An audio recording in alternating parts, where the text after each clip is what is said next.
Hello YouTube family, સ્વાગત છે મારા એક નવા બ્લોગમાં। તો કેમ છો બધા? મજામાં? તો આજે આપણે જઈએ છીએ ખેતરે, કેમ કે અહીંયા આપણે કાકડી વાવેલી છે અને અહીંયા મંડપ બનાવવાનો છે। તો હવે આપણે જઈએ છીએ ખેતરમાં। આપણે ફટાફટ ખેતરમાં આવી ગયા છે। આ તમે જુઓ, આ આપણું બધું ખેતર છે। તો મિત્રો, કામ ચાલુ કરતા પહેલા આપણે એકવાર જોઈ લઈએ ચારે બાજુથી ખેતરને, કેમ કે આપણે ફટાફટ કામ ચાલુ કરીએ ખાડા ખોદવાનું। અને શરદી પણ ખૂબ થઈ ગઈ છે આજે, એટલે અવાજ થોડો બદલાયેલો લાગે છે તમને।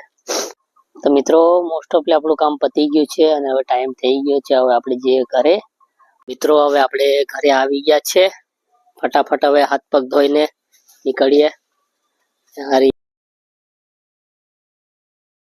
હેલો યુટ્યુબ ફેમિલી, સ્વાગત છે મારા એક નવા બ્લોગમાં। તો કેમ છો બધા? મજામાં? તો આજે આપણે જઈએ છીએ ખેતરે, કેમ કે અહીંયા આપણે કાકડી વાવેલી છે અને અહીંયા મંડપ બનાવવાનો છે। તો હવે આપણે જઈએ છીએ ખેતરમાં।